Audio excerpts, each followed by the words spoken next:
Hello everyone, this is a second Toolkait presentation video. Toolkait is a free online tool that requires no installation and no coding or programming knowledge.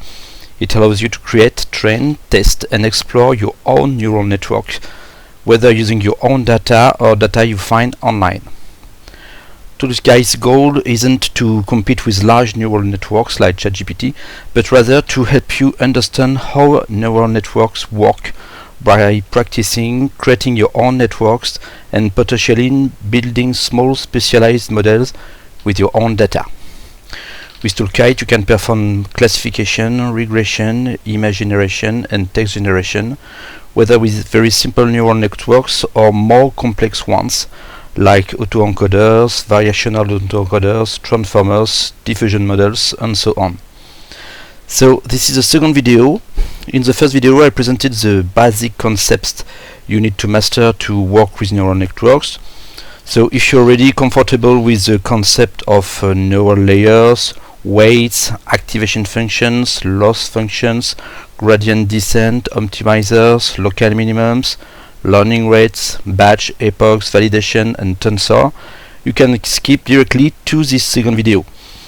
If all of this is a bit unfamiliar, I highly recommend watching the first video, which really covers the basics. So in this second video we'll present the Toolkait interface, the different modules, the various menus, how it generally works, and then in subsequent videos we'll look at more concrete examples to see how to use Toolkait for regression, image and text classification, image generation, creating transformer models and so on. Here we will just stick to the basics to introduce you to the interface, the different menus and the various features. So the easiest way to introduce Toolkait, I think, is to start with a single example and then we will look at the details later. So you can access Toolkait at toolkait.net and the interface looks like this. Here you have access to all of the features via the left hand menu. And here on the right you have the option to log in and create an account. It's not mandatory at all, but it can make things a little easier, especially if you want to save your models or use your own datasets. We'll see that later. Now I'm going to show you an example of image classification. We will create a model and train it to recognize and classify the images we present to it. So we will start with the fashion MNIST dataset, which you can find on the Hugging Face website. Hugging Face has thousands and thousands of datasets that you can use freely. Here we will use this dataset. As you can see, these are black and white photos, very small in size, 28 times 28 pixels.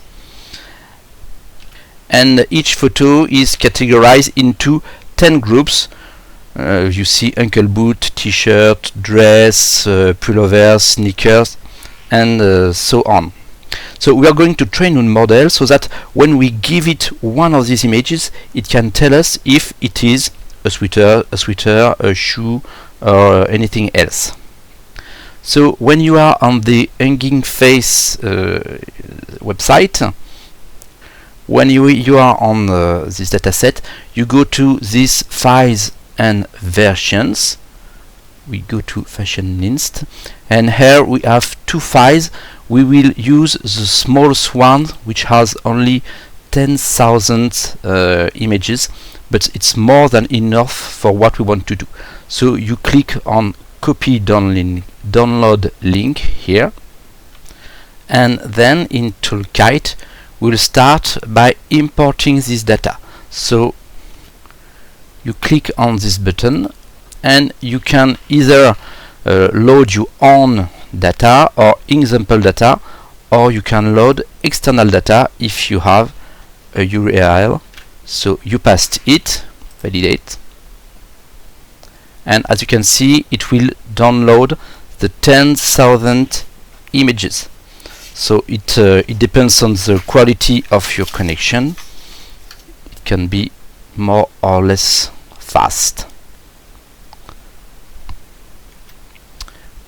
Okay, there you go, and you see the result of the file you downloaded.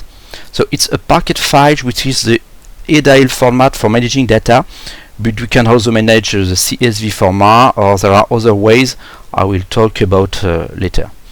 So here we have a file with 3 columns. So we aren't interested in all these 3 columns. We use the leftmost column, that is the images that are provided directly. So we click on the little pencil icon here, and we tell Toolkait that this is an image column, and we have a few parameters here. I won't go into all the details here. You have normalizations and so on. The most important is that you can here change the size of the image. So here we have 28 times 28 pixels. That is good for us. And you can tell here channels. You say that this is grayscale and not colored image, and you can you have the format PNG, JPEG, GIF. Okay, so we validate, and then we have the third column here, which are our labels, that is the categories. So we tell Toolkait this is a categories column.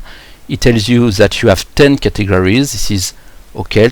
We can let things like this, validation, and then we click on this button here to convert our data into tensors.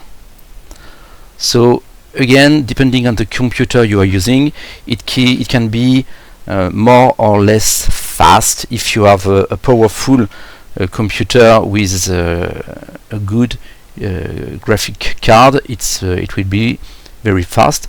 The important thing to notice is that everything happens on your computer. There is nothing happening on the server, so it all depends on the power of your personal computer. So, okay, it tells us that the data were successfully processed. So when you're finished, here you go. It will show you the results, so the tensors that were created.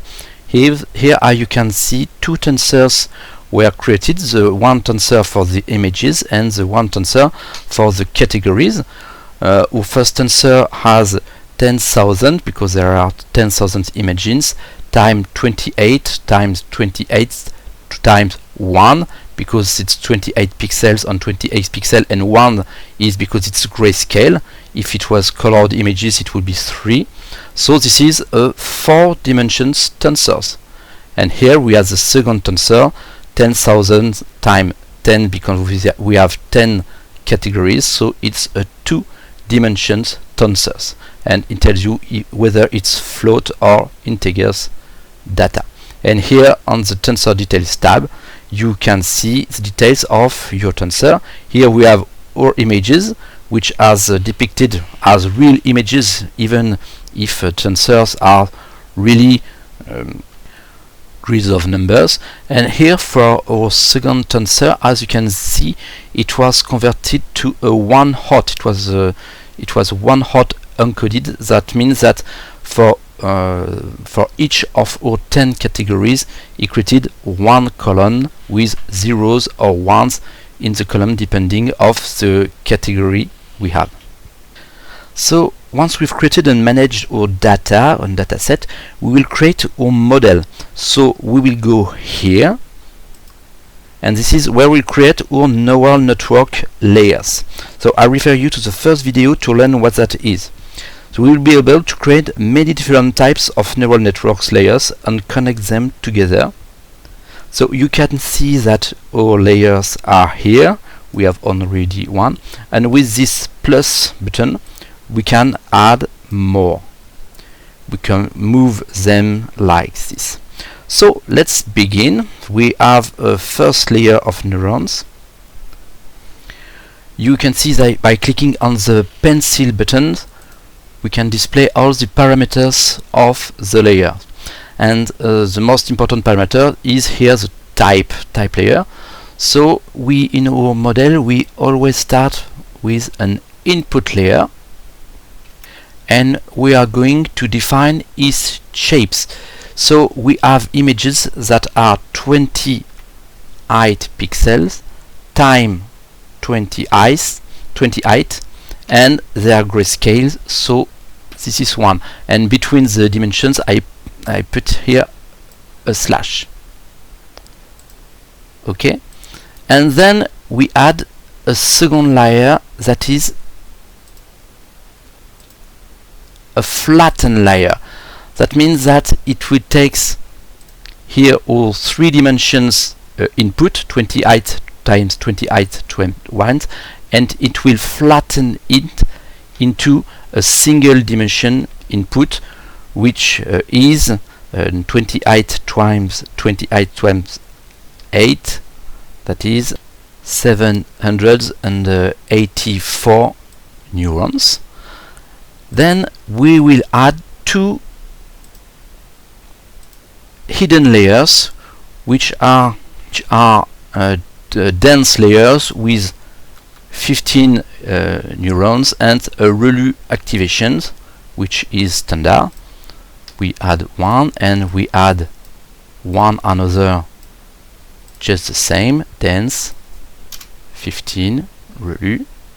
Okay, and then finally we end our output layer, which be also dense but with 10 neurons, because we have 10 categories.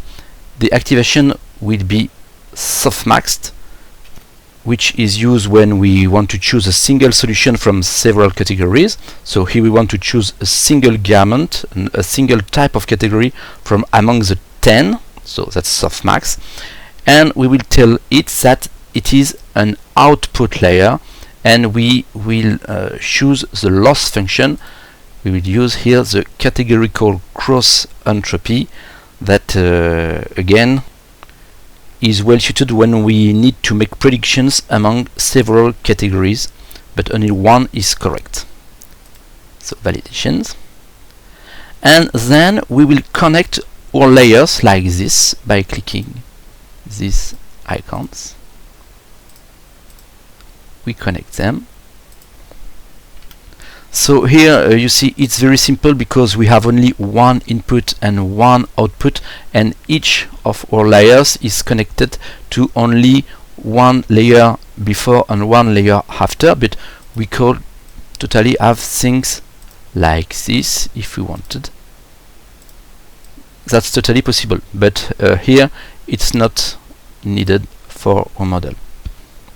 So once I've created my model, so my input layer, my flattened layer, my 2 hidden layers and my output layer, I click here on the lightning bolt icon, and it will generate my model.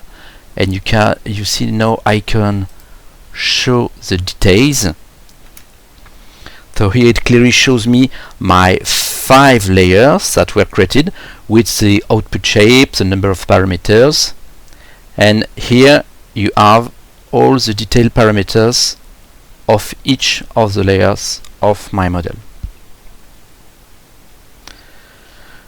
Okay, once I've created my model, now I need to associate my data, so the data I created, that means my tensors, with the input and output layers of my model. So we go in this section with the 2 arrows, we click on refresh input outputs, and here we see my input layer and my output layer. We could have several inputs and we could have several outputs, but here we have only one of them, and with the plus button here I will tell Toolkait which of my tensor is to go to the input. So here it's my images, and which tensor will be used to the training for my output. So it's my labels. When it's done, I click here on link data to inputs and outputs, and we are good. Now I can go here and start training my model. I will tell Toolkait how many epochs I want for training. Here I will use only 15 epochs. I tell him the size of my batch. I will leave it to 50.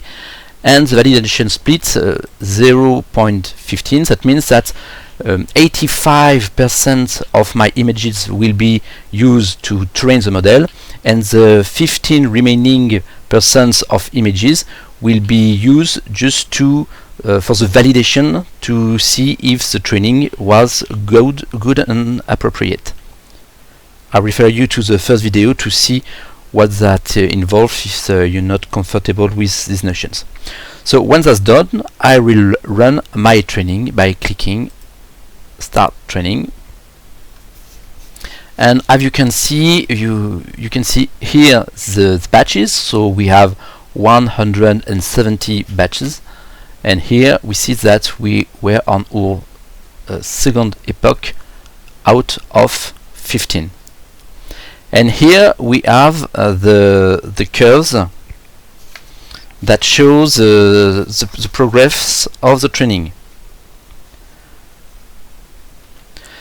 So here the loss function, which will normally, if all goes well, decrease more and more. And here this curve is the metric, which is used to measure the quality of the output.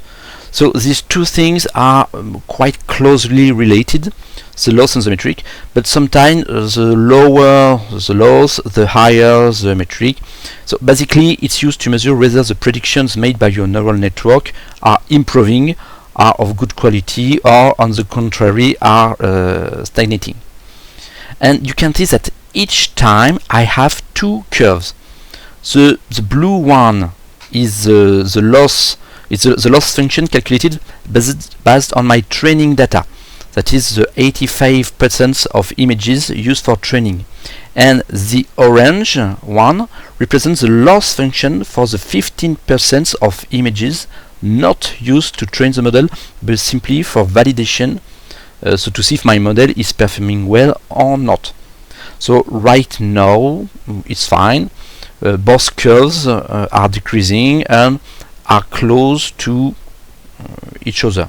What we must avoid is overtraining. That is, if the blue curve decreases but the orange curve remains the same, it means we are overtraining, which is not a good thing. Again, if you're not comfortable with this concept, review this first video.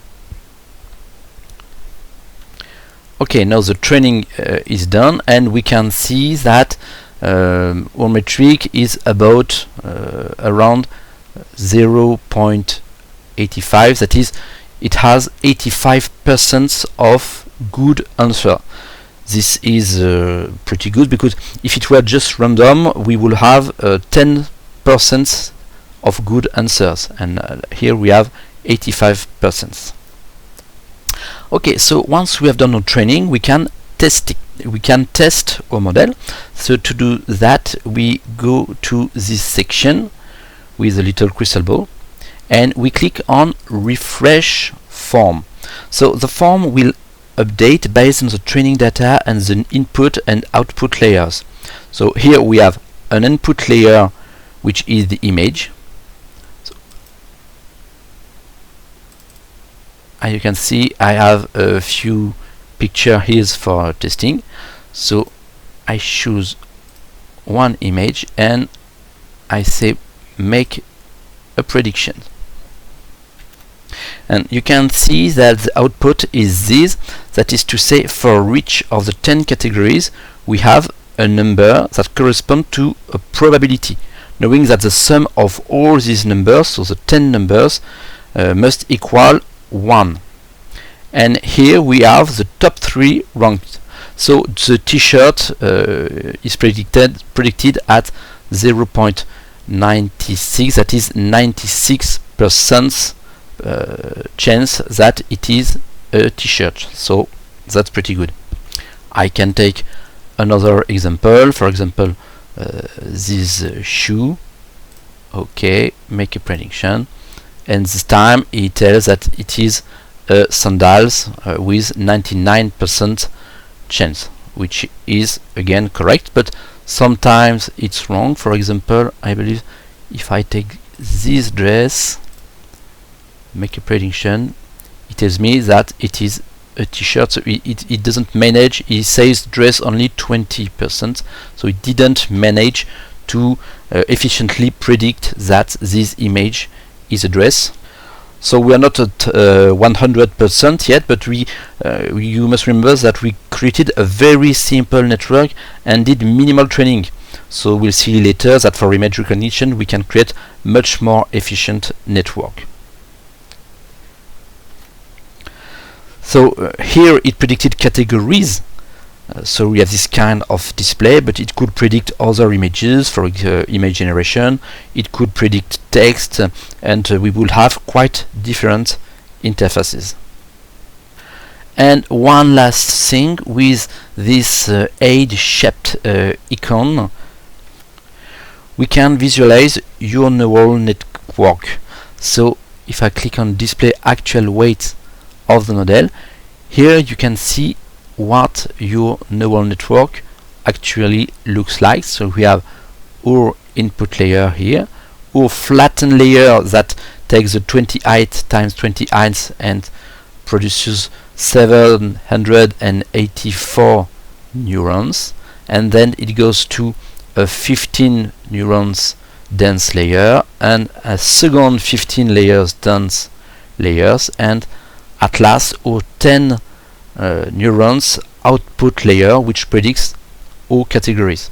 And you see the colors here of the links, that is the weights of each neurons, and the color when it's green it's positive, and when it's red it's negative. And you can also visualize the output of each layer. So there you go, you see the input layer, which is a three-dimensional layer, height by width and plus the gray level. And when you hover your mouse over it, you can see the value of each neuron input. So the lighter the green, the higher the value. When it's black, it's 0.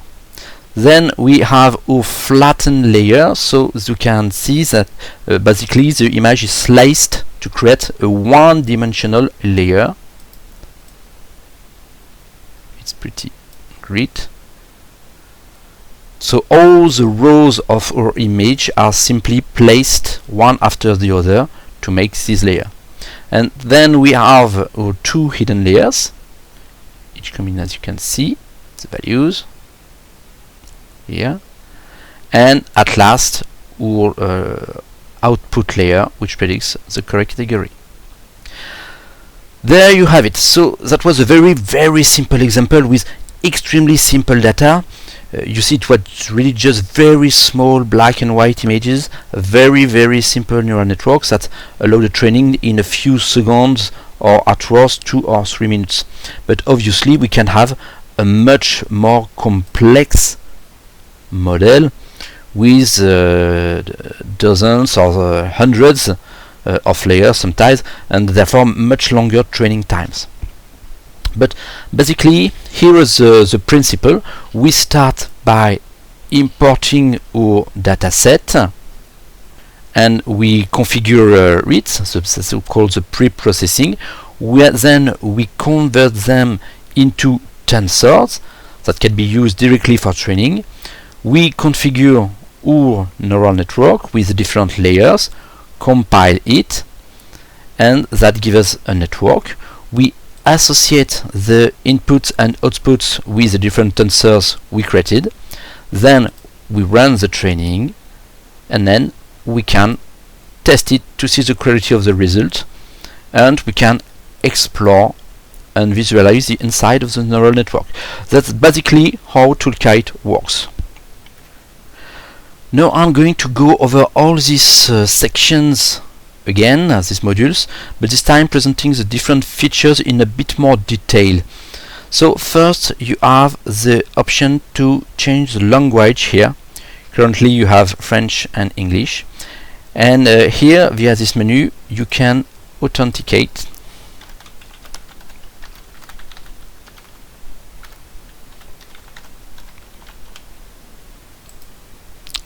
Okay, you see your name here. So no use is made of all the data you upload. Okay, so that's not monetary, but the benefit of creating an account is to simplify saving the models you created and potentially using personal dataset. And speaking of personal data, it's managed through this first module. So here you can access the data you've saved on the server. So currently you have 500 megabytes. I don't know how that will change in the future. It will depend on the number of people using Toolkait. So you can upload your data, the personal data you want to use for training. So several formats are used. The simplest format is CSV. So that is the data that are separated by semicolons, tabs, and so on. But Toolkait can also handle the Parquet format. So this is the ideal format because you can really store images or all kinds of data in it, but it's not easy to generate or create yourself. However, it's a format you will find most often on Hugging Face. So you will find a huge number of Parquet files. And it's also capable of dealing zip files. So that's when we want to do image predictions as we did. But instead of having everything in a single file, we will create several directories. For example, a pants directories, a t-shirt directory, and inside we put all our images and we zip it and send it to the server. So it will then be able to use this for prediction. And on this tab here we have all the models. So here are all the models I've already saved for testing. You can see that there is some already pretty much. You can see that each time we can add comments and we can also download the JSON and bin files of these models. So we can modify them, delete them, and then upload them. So here you'll be able to upload your own models to the server if you want to use them. The second section here allows you to manage the data. So through this menu you can either load your own data that you've uploaded here. You can load example data and you can load external data if you add the link. So you confirm and load your dataset, and once your dataset is loaded, as I show you, by clicking on the little pencil icon, you can configure all the pre-processing settings. So among the data types that we can manage, you have numerical data, so numbers. You have categories, like for example that was here, or closing labels. And you can deal with images, whether the image is contained is in the file, that only if you have Parquet files, or it can be an URL to an image. And you can also have text for text recognition or text generation. So for now, Toolkait allows you to manage these different types, and for each type you will have different options depending on whether it's a number, a category, an image, text, and so on.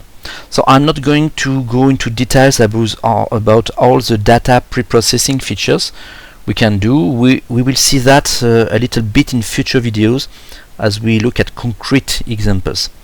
But one of the most common features is normalization. This is used to convert our data. Often training goes better if our data is converted between 0 and 1. So there you go. But sometimes between -1 and 1. Well, there are different ways to do it. For images, obviously, you have the format, so height and width. You have the channels, whether it's grayscale or RGB, that is in colors, 3 colors. You have the format PNG, JPEG, GIF, and so on. For the number, for numerical columns, so you have normalization, and you can also manage default values. This means that if some rows are empty, you can specify a particular value or use the mean or median. And if there is no default value and that the row is empty, the row is simply deleted. And then before running the training, all the data are systematically shuffled to avoid training bias. So that's it. We will look at the different options in more detail in the videos that present more concrete examples. And in the next video, which covers classification and regression, I'll talk more about normalization and one-hot encoding. I won't go into more details here because it would be too long. So we saw that once we've configured everything, we click on this icon, this, to generate the tensors.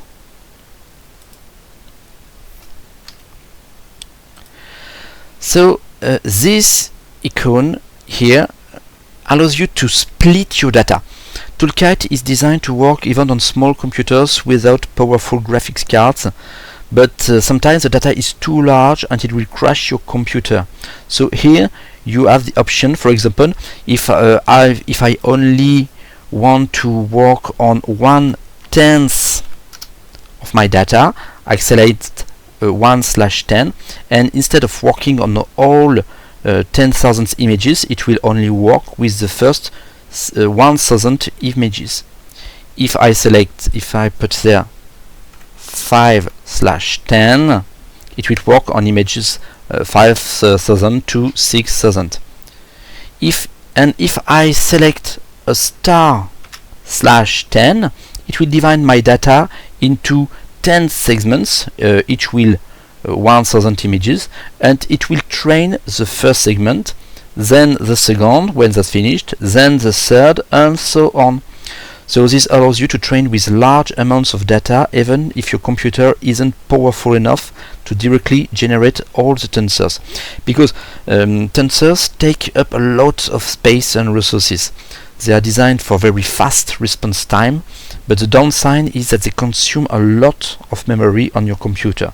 So if you have a less powerful computer with limited memory or a less powerful graphics card, it can quickly crash your browser. So these features allows you to divide the workload. And then this last icon here will allow you to generate your own data without having to import it, which will be especially useful when you want to test it afterward. Sometimes you want to be able to test a model without necessarily having to import all the data, so you just want to generate a form to run tests. So this will be possible with this, but we'll see this particularly in the video on autoencoders and variational autoencoders. We will need to create our own form using this option. That's it. So once we have properly configured our data and clicked on this icon to create our tensors, we can go here and see the generated tensors. So this display will vary depending on the data type. When it's images, they are reconstructed as images to show what they look like, even though tensors are actually arrays of numbers, often between 0 and 1. We can navigate. For example, here we want to see the 10 images starting from 0, but we could, for instance, show 20 images starting from 50. We refresh, okay, and it shows you the tensors. So this allows us to navigate a bit through our tensors to see how the data look like and whether it's of good quality. And via this first tab, you see the shape of your tensors, the number of dimensions, its type, are they floats or integers, and so on. Next, you have the model creation section. here. So here we had a very simple model. I'm going to show you with this icon here that you can load models you've saved yourself. So as you can see, I'm starting to have quite a few. Or you can load examples model, or you can load models on the internet. Here I'm going to show you what a big model looks like. Each time you can load the model with the weights already trained, or you can load the model without the weights if you want to train it from scratch. So here I load a model, a diffusion model, and as you can see, there are way more layers than in our previous model, and you can see that there are 2 inputs and that many layers are connected to several other layers. So with Toolkait you can also create large models like this, and each time you have the pen-shaped icons that allows you to edit your layer. So here you are of the types of layers that exist. So the most commonly used is the input layer. It's mandatory to have one. The dense layer is the default layer, but there are many more. Here, for example, you have convolutional layers, you have pooling layers, recurrent neural network, and so on. You can see that there are many different types of layers. We will see this in the various videos that will show more concrete examples. And each type of layer has a different associated parameters. Here, for example, we have a convolutional layer. So you see I have a number of convolutional filters, kernel size, traits, padding, and so on. But if it was a dense layer, the parameters would be different. We will have number of units, activation functions, not the same parameters. So there are a huge number of possible parameters that vary depending on the type of layer you use. But let's say the parameters you will need most often so are the layer type here. That is to say dense, convolutional, pooling, and so on. The activation function here, ReLU, softmax, sigmoid, and so on. And the number of units, often the number of neurons in your layer. And then if it's an output layer, you need to put here yes and tell what is the loss function. For example, categorical cross entropy, mean square error, and so on. So I've already shown that to add new layers you have to click on this plus button here. You can so add as many layers as you need. You can even resize them if it's just for to have enough space to show all the information in it. You can move all your model up and down with these arrows, and then to create a link between your layers you just click this icon and then this one, and to unlink them you do the same thing but in the other way. And you can delete your layers by clicking the cross icon. I didn't mention earlier that you have a few options here before creating your model. You can choose the optimizer. So see the first video if you don't know what it is. Generally you can let Adam if you don't know. You can manage the learning rate. Again, if you're not sure, you let empty, and you can choose here your metric. And when it's okay, you click here on the icon with the lightning bolt to build and compile your model, or save it again with the same name.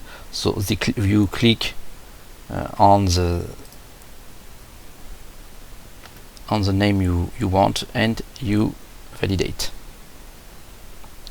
So when Toolkait saves the model, it saves both the entire model configuration and also the model's weights.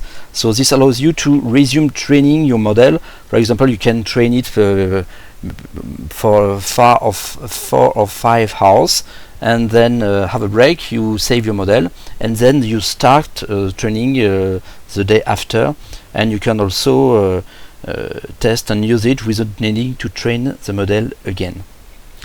And here you have two slightly more specialized icons. This icon here allows you to fix the weight. So it's a little complicated to explain, but we will see that when we make the video on autoencoders and variational autoencoders. This will allow you to reuse the weights that have been trained and then modify your model without losing them, because normally each time you compile your model, it resets all the weights, essentially putting everything back at random or to 0. So by setting the weights, by fixing the weights and using certain options in your layers, we can reintroduce the trained weights into your model. And this feature here allows you to modify certain parameters on all layers at the same time. This is particularly useful when you have a very large model like this and you want to, for example, set a parameter. So here it's to read the right in all the layers. Rather than doing it layer by layer, you can do it on all or some of the layers all at once. So we will see this in other videos. So once you've generated your model, you can see the details here. So you can see the details of all the layers in this table, including the output shape and the number of parameters. And here you have a complete picture of all of the parameters in each layer of this model.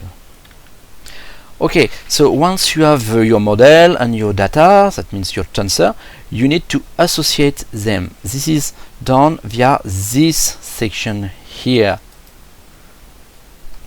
So you can see that when you click on the refresh button, in this model, which is a bit more complex, I have 2 inputs and 1 output, but we can have as many inputs and outputs that we need, so it all depends on the model.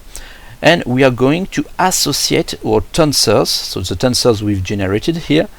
So well, these ones that doesn't match with this new model, but it doesn't matter. So we can associate them either tensor by tensor, so we click on the plus button and we choose the tensor that we want. But sometimes you have many inputs and many tensors, and so there is also this button here when we can add several tensors to one input or one output at a time.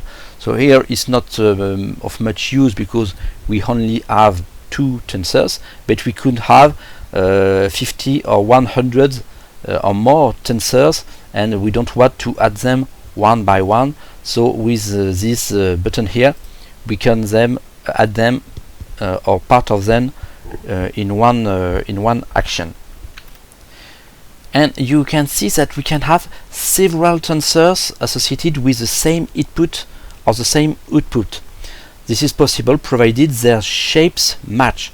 That is to say, if for example you have several tensors, one with a 2x1 shape and the other with a 3x1 shape, you can associate them together and it will be an input with a 5x1 shape. So that's okay. However, if you have say one tensor with a 2x1 shape and another with a 5x5 shape, you can't put them together because it won't have a correct shape and it can't be managed by the model. So when you are happy with your inputs and your outputs, you click to this button, link data to inputs and outputs, and you are done. Okay, so when it's done, you have here the training module. the training section. So I've already shown that, so I won't go over it again. We've shown pretty much all the options. And then we have the prediction section here. So we have shown pretty much everything also, except perhaps the one thing you need to know. Okay, I paused the video, this video briefly to load another example. Here, for example, is a model that is we will be used for text generation. It's what we call a transformer, so it's a pretty big model also. But this time we are dealing with text. So here in the data, here we have text, a column of text, and you can see the tensors generated here, where each word is a single number. I won't explain here the details, but then when we go here to our prediction section, so the little crystal ball, you see that our form is totally different than what it was. Here we have in our form we have a text area where we can input the beginning of our sentence, and the output is here. It tries to guess the next one. So for example, here I wrote there was a, it's the example data are fairy tales, are samples of fairy tales, so stories for children. There was a, and it predicts either time, kingdom, magical. If I say time, there was a time, for example, when, with 99% probability, you see, when, the, it can be where the sun, or where the moon, where the night, and so on. So you see, each time it tries to predict the most likely words that come next. So here this is an example when we try to generate text, but we have other models where we try to generate images. So here you will have images that will be displayed. It could be, for example, here we input some text, and here we get images. So in any case, this form in the prediction section will adapt to both the model itself and the displayed data. It will adapt to the type of model you have, the type of data you have, and how you combine them. Depending on all of this, your form will be different, and your predictions area will also be different. I will continue with the model visualization section. So by clicking this button, you can display all the model weights, but be aware that for large models this can be very slow and complicated to display, especially on a less powerful computer. Here, for example, if I'm displaying all the layers of my transformer, it could take several minutes, some time, to be displayed. So instead, you can here select the layers that will be displayed.